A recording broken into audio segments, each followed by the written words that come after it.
అందరికీ నమస్కారం.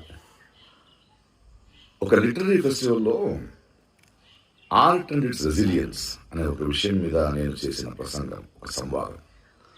దాని నుంచి కొన్ని మాటల్ని మాత్రం తీసుకొని దాన్ని వక్రీకరించి నేనేదో అవతార పురుషుడు శ్రీరాముడిని ఎటకారం చేశానని, హిందూ ధర్మాన్ని హర్ట్ చేసే ఫీలింగ్స్ ఇచ్చానని కొందరు ఊగుతున్నారు. అన్ని ధర్మాన్ని అందరినీ ప్రేమించే నాకు ఆ అవసరమైతే లేదు.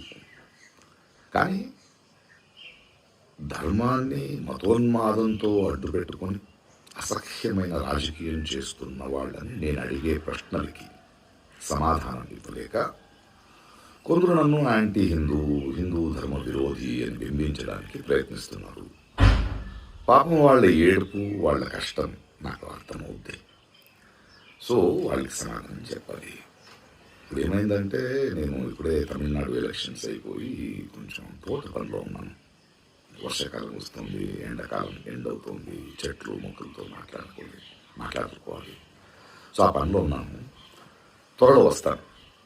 అప్పటిదాకా మీరు మీ పనులు చూసుకుంటారా, లేదా ఇలాగే వాగుతుంటారా, ఊగుతుంటారా, మీ డిసిషన్. ఓకే.